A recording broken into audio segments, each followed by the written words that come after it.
And when you graduated from Lincoln. And then you went to Fisk, right? Fisk. And then when you got out of Fisk, what kind of work did you do? I was a glorified truant officer in Nashville. Dr. Charles Johnson recommended me. Nashville instituted the first program, a visiting teacher program in the whole southern part of this country. And they hired a woman from New York, Miss Pauline Fairchild, and she insisted that I have my desk down in the school board office building, where the school board was located, where they met and so forth. And it was a high school called Hume Fogg in Nashville. Dr. Charles Johnson recommended me for that job. See, I was the only one that graduated that year that got a job immediately. And he had done his graduate work at University of Chicago, where Robert E. Park was. Park, the greatest sociologist this country ever produced. Park and Burgess, the famous sociologists. Right. Now, and then in the years that followed, you worked with the Urban League? Yeah, I worked first. I was a truant. Well, I started saying this woman, Miss Fairchild, insisted I have my desk down at the headquarters for the program, visiting teacher program, where we visited homes where there were problems, children, either learning or attendance or disability. I was the so-called truant officer for all the colored schools. The black principals were afraid of me. They thought I was telling a man downtown because my office was down. I was the only black person in an office downtown in a white city dictating to a white. We had two white stenographers, working in that program, the visiting teacher program. And one day I was dictating to one of them. Frances Cook was her name. And she was a real southern woman, too. She had a really pronounced, heavy accent, southern accent. And in walked the principal, one of the school board members. Well, Miss Fairchild, the woman they brought in from New York to head up this visiting teacher program, insisted I have my desk down in the main building where the superintendent was located and other top officials of the school.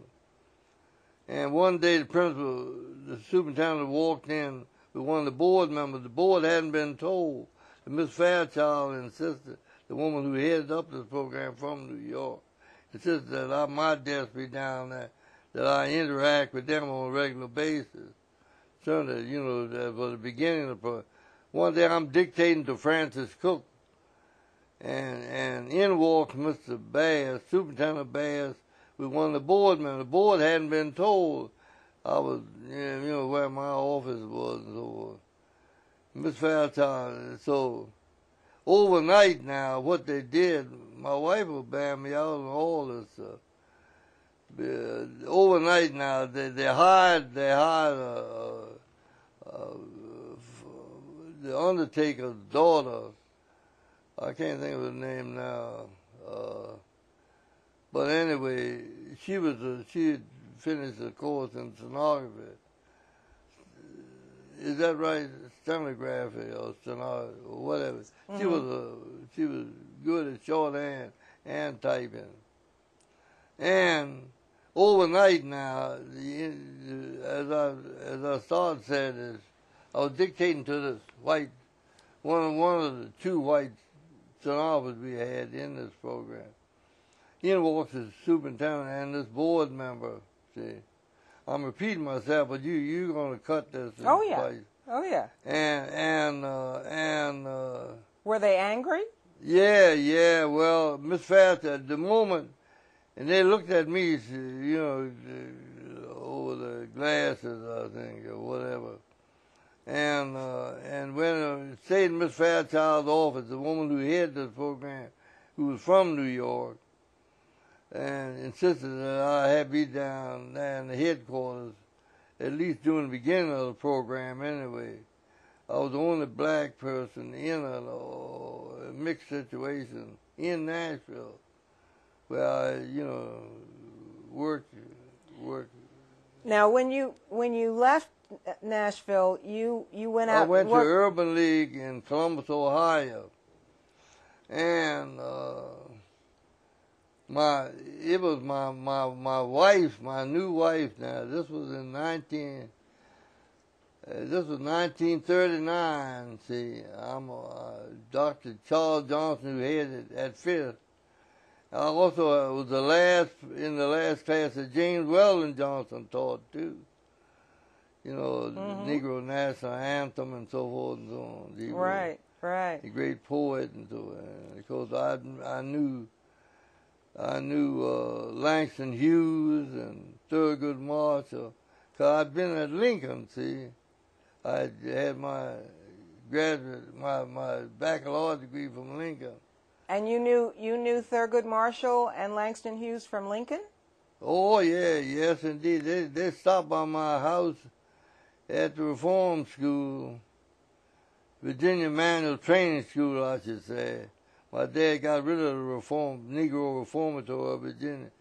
He said that term, was denoted, a bad situation. Most people saw the Reform School as being a terrible place. They did hate the boys, but they deserved, whenever they hazed them and whipped them, they deserved it, Mm-hmm. And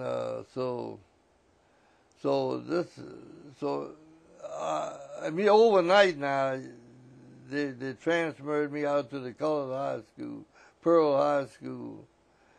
The principal, Galloway, in walked the superintendent and this board member, and the moment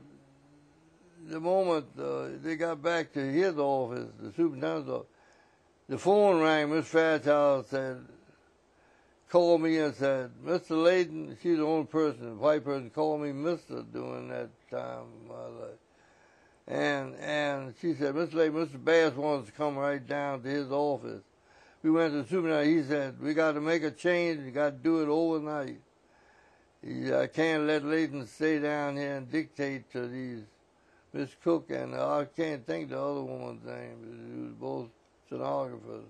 Because they were white. Yeah, they were white, and I was the only black person in a mixed situation like that. And so, overnight now they hired, Gardner was the name of I can't think of the first name. But anyway, that's not important.